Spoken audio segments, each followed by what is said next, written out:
Hello everyone, welcome to मेरे YouTube channel SK Educare. तो आज की इस वीडियो में हम बात करने वाले हैं हिंदी की एक बहुत ही महत्वपूर्ण टॉपिक जिसका नाम है वाच्य। ठीक है, जो कि हिंदी ग्रामर का, हिंदी व्याकरण का एक बहुत ही महत्वपूर्ण टॉपिक है, जिससे हर बार एग्जाम में क्वेश्चन पूछे जाते हैं। ठीक है, वैसे ये टॉपिक बहुत ही सरल है। अगर आप लोग इस वीडियो को अंत तक देखते हो तो मैं आशा करता हूँ कि आप लोगों को वाच्य से कोई भी प्रॉब्लम नहीं रहेगी। ठीक है, तो चलिए वीडियो की शुरुआत करते हैं और आगे चलते हैं। सबसे पहले हम लोग देखेंगे कि ये वाच्य कहते किसे हैं और इसकी डेफिनेशन या फिर संज्ञा क्या है। तो देखो, वाच्य जो है वो क्रिया का वह रूपांतरण है जिससे यह सुनिश्चित हो कि क्रिया की रचना कर्ता, कर्म या भाव के लिए हुई है। इस संज्ञा का सीधा साधा मतलब यही है कि आप लोग यहाँ पे रेड कलर में देख पा रहे हो कि कर्ता है, कर्म है और भाव है। ठीक है, यहाँ पे इन तीनों के मतलब कहा गया है कि जिस मतलब क्रिया के द्वारा, ठीक है, जो क्रिया हो रही है वो किसके परिप्रेक्ष्य में हो रही है, क्या वो कर्ता के रूप में हो रही है, कर्म के द्वारा, कर्म के रूप में हो रही है, या फिर भाव के लिए प्रयुक्त हो रही है। अगर इन तीनों में से किसी एक में भी क्रिया है तो वो वाच्य है। ठीक है, देखो यहाँ पे 3 सेंटेंस दिए गए हैं, जो कि राम आम खाता है। ठीक है, इसमें राम जो है वो आम खाता है। यहाँ पे खाने का काम कौन कर रहा है? राम कर रहा है। तो ये हो गया कर्तरी वाच्य। ठीक है, राम के द्वारा रावण मारा गया, यहाँ पे के द्वारा, ठीक है, राम के द्वारा, किसके द्वारा मारा गया? राम के द्वारा। ठीक है, यहाँ पे के द्वारा दिया गया है, मारा गया है। ठीक है, तो ये कर्म वाच्य है। ठीक है, और भाव वाच्य है, राधा से खेला नहीं जाता। यहाँ पे इसमें भी एक भाव है कि खेला नहीं जा रहा है उससे। ठीक है, तो इस तीनों वाक्य को समझने के लिए हमें थोड़ा आगे चलना पड़ेगा। ठीक है, तो चलते हैं आगे। सबसे पहले आप लोग इधर देखेंगे, उसके बाद आप लोगों को ये तीनों सेंटेंस या फिर तीनों वाक्य जो लिखे हुए हैं ये समझ में आ जाएगा। ठीक है, तो सबसे पहले देखें वाच्य के भेद। तो साधारणतः वाच्य के 3 भेद हैं। एक है कर्तरी वाच्य, दूसरा है कर्मवाच्य, तीसरा है भाववाच्य। ठीक है, और इन तीनों का भेद क्या क्या है उसे हम लोग आगे कवर करते हैं। तो देखो, वाच्य जो है इसमें कर्तरी वाच्य जो होता है वो मतलब यहाँ पे कर्तरी वाच्य किसे कहते हैं उसे समझना बहुत ज़रूरी है। तो सबसे पहले हमें ये समझना पड़ेगा कि जिस वाक्य की क्रिया कर्ता के अनुसार होती है उसे कर्तरी वाच्य कहते हैं। मतलब सीधा सा है कि जिस वाक्य में हमें ये लगे कि जो क्रिया हो रही है वो कर्ता के अनुसार हो रही है तो कर्तरी वाच्य है। जैसे राम ने भात खाया। ठीक है, यहाँ पे राम जो है वो भात खा रहा है। ठीक है, खाने का काम कौन कर रहा है? राम कर रहा है। ठीक है, तो ये हो गया कर्तृवाच्य। यहाँ पे जो क्रिया हो रही है वो खाने खाने का खाया जा रहा है ना, तो राम ने भात खाया, खाने वाला काम कौन कर रहा है? राम कर रहा है। ठीक है, तो यहाँ पे ये हो गया कर्तृवाच्य का उदाहरण है। ठीक है, नेक्स्ट में पुष्पा आम खाती है। यहाँ पे पुष्पा एक लड़की है जो आम खाती है। यहाँ पे एक चीज़ और है, ये देखो, राम एक लड़का है इसलिए यहाँ पे खाया लगाया गया है, जबकि एक मतलब यहाँ पे लड़की, पुष्पा नाम की एक लड़की है जो कि खाती है। यहाँ पे खाया नहीं है, इसमें खाती है। पुष्पा आम खाती है तो इसमें खाने का काम कौन कर रहा है? पुष्पा कर रही है। ठीक है, इसलिए इसमें ये हो गया कर्तृवाच्य। ठीक है, समझ में आया आप लोगों को? आशा करता हूँ समझ में आया होगा। नंबर सेकंड में देखेंगे, ये कर्तृवाच्य है। ठीक है, इसमें सबसे महत्वपूर्ण जो है वो है द्वारा, या फिर यहाँ पे कहीं पे भी आप लोगों को वाक्य में मिलेगा के द्वारा या फिर द्वारा। ठीक है, तो जिस वाक्य की क्रिया उसके कर्म के अनुसार होती है, मतलब कहने का मतलब ये है कि सबसे पहले वाले में हम लोगों ने देखा कि जिस वाक्य की क्रिया कर्ता के अनुसार होती है उसे कर्तृवाच्य कहते हैं। यहाँ पे कर्ता है, खाने का काम कर्ता कर रहा है। ठीक है, अब यहाँ पे जिस वाक्य की क्रिया उसके कर्म के अनुसार होती है उसे वह कर्मवाच्य कहते हैं, मतलब कर्म। जैसे कि राम द्वारा पुस्तक पढ़ी जाती है। ठीक है, अब यहाँ पे जो द्वारा है, यहाँ पे राम राम द्वारा पुस्तक पढ़ी जाती है। यहाँ पे पुस्तक पढ़ी जाती है, यहाँ पे पुस्तक जो है वो स्त्रीलिंग है, इसलिए पुस्तक पढ़ी जाती है, ना कि पुस्तक पढ़ा जाता है। ठीक है, इसलिए ये कर्म वाक्य में हो गया। राम जो है वो करता है। ठीक है, वो कर्म क्या कर रहा है, पढ़ने का काम कर रहा है। इसलिए किसे पढ़ रहा है, पुस्तक को, इसलिए राम द्वारा पुस्तक पढ़ी जाती है। ठीक है, नेक्स्ट में आ गया सुमन द्वारा आम खरीदे जाते हैं। यहाँ पे आप लोग एक चीज़ बहुत ध्यान से देखना कि सुमन द्वारा, सुमन कोई लड़का हो सकता है, लड़की हो सकती है, ठीक है, कोई भी हो सकता है। सुमन द्वारा आम खरीदे जाते हैं। यहाँ पे देखो, यहाँ पे आम जो है वो खरीदे जाते हैं, ना कि आम खरीदी जाती है। ठीक है, आम खरीदे जाते हैं क्योंकि आप एक आम नहीं खरीद रहे हो, बहुत सारे आम खरीद रहे हो, इसलिए यहाँ पे कर्ता जो हो गया, यहाँ पे कर्म जो हो गया वो खरीदने का काम हो गया। तो आम जो है वो कर्म में आएगा।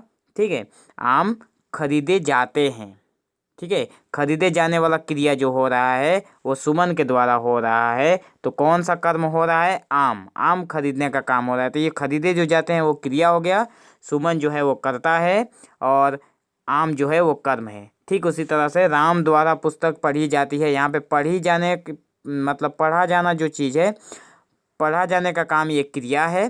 ठीक है, पुस्तक जो है वो कर्म है क्योंकि पुस्तक पढ़ी जा रही है। ठीक है, और कर्ता जो है वो राम है। तो ये में कर्म वाच्य में हो जाएगा कि जिस वाक्य की क्रिया कर्म के अनुसार हो रही है उसे कर्म वाच्य कहते हैं। ठीक है, इसमें बस थोड़ा सा देखने का नज़रिया अगर आप लोग बदलोगे तो आप लोगों को भी दिखाई देगा कि राम द्वारा पुस्तक पढ़ी जाती है, ना कि ऐसा होगा कि राम द्वारा पुस्तक पढ़ा जाता है। ठीक है, पुस्तक पढ़ने का काम हो रहा है, ना कि राम को पढ़ने का काम हो रहा है। ठीक है, और यहाँ पे सुमन द्वारा आम खरीदे जाते हैं, ना कि सुमन द्वारा आम खरीदी जाती है। ठीक है, और ना खरीदा जाता है। अगर लड़की का नाम हुआ सुमन द्वारा आम खरीदी जाती है, ऐसे नहीं होगा। और ना ही सुमन द्वारा आम खरीदा जाता है, ऐसे भी नहीं होगा, क्योंकि आम खरीदने का काम हो रहा है। क्योंकि आम जो है वो एक नहीं है, बहुत सारा है, इसलिए सुमन द्वारा आम खरीदे जाते हैं।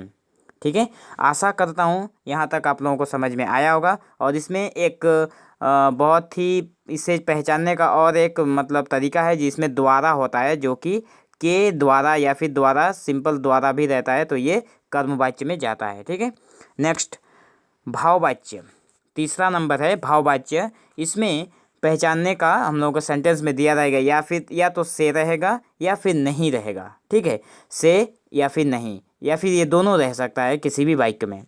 तो भाववाच्य का मतलब ये है कि जिस वाक्य की क्रिया उसके भाव के अनुसार होती है उसे भाववाच्य कहते हैं। ठीक है, कोई भी एक वाक्य है, कोई भी एक सेंटेंस है जिसकी जो क्रिया होगी वो वाक्य के अनुसार, मतलब जिस वाक्य की क्रिया उसके भाव के अनुसार होती है। ठीक है, उसके भाव के अनुसार होगी उसकी क्रिया, उसे हम लोग भाववाच्य कहते हैं। जैसे नानी से चला नहीं जाता।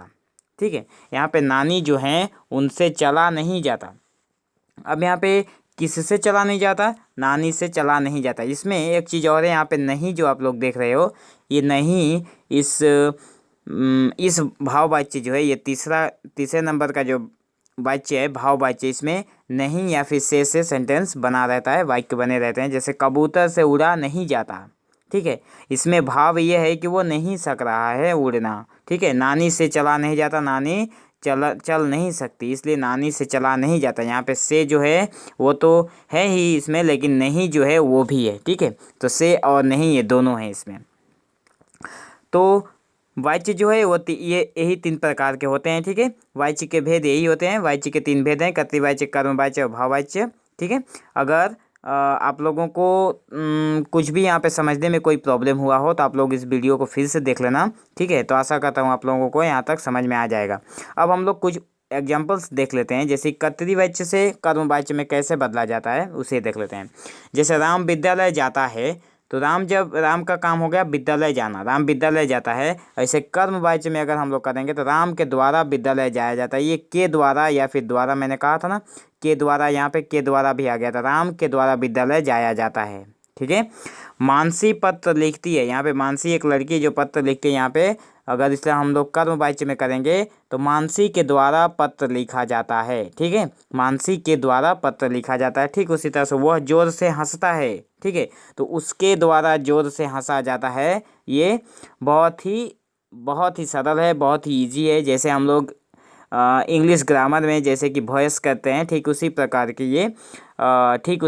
का ये वाच्य है हिंदी में, सेम वही है। बस यहाँ पे आप लोग देखो, हम लोगों ने देखा कर्तृवाच्य से कर्मवाच्य के कुछ उदाहरण, 3 उदाहरण, ठीक है। अब इसमें हम लोग देख रहे हैं कर्तृवाच्य से भाववाच्य के कुछ उदाहरण, ठीक है। जैसे तू चलता है, यहाँ पे ये कर्तृ हो गया जो कि तू चलता है, चलने का काम तू कर रहा है, ठीक। उसी तरह से भाववाच्य में हो गया तू जिससे चला जाता है। देखा यहाँ पे से आ गया, मैंने कहा था ना भाववाच्य में से या फिर नहीं आएगा, तो तू जिससे चला जाता है, ठीक है। नेक्स्ट में वह अब सह ना सका, यहाँ पे और एक उदाहरण है कि वह अब सह ना सका। यहाँ पे जो मेन फोकस है यहाँ पे ये वह के ऊपर है, अब सह ना सका नहीं है, वह अब सह ना सका कि कोई व्यक्ति था वो सह नहीं सकता था, तो यहाँ पे कर्ता हो गया कर्तृवाच्य, ठीक है ना वह। तो यहाँ पे उसके भाववाच्य अगर हम लोग करेंगे तो उससे अब सहा नहीं जा सकता, यहाँ पे भी से आ गया, ठीक है। और इससे पहले भी हम लोगों ने देखा था यहाँ पे नहीं आया था, ठीक है। उस नानी से चला नहीं जाता, तो यहाँ पे नहीं भी रह सकता है और नहीं नहीं भी रह सकता है, ठीक है। लेकिन से और नहीं रहेगा तो ये भाववाच्य होगा, दोनों में से कोई एक रहेगा, से या फिर नहीं, दोनों में से कोई एक रहेगा, तो ये भाववाच्य में हम लोग उसे बना सकते हैं, ठीक है। तो आशा करता हूँ आप लोगों को यहाँ तक ये वीडियो समझ में आया होगा, क्योंकि ये वाच्य बहुत ही सीधा सा एक टॉपिक है, सीधा साधा है हिंदी व्याकरण का, ठीक है।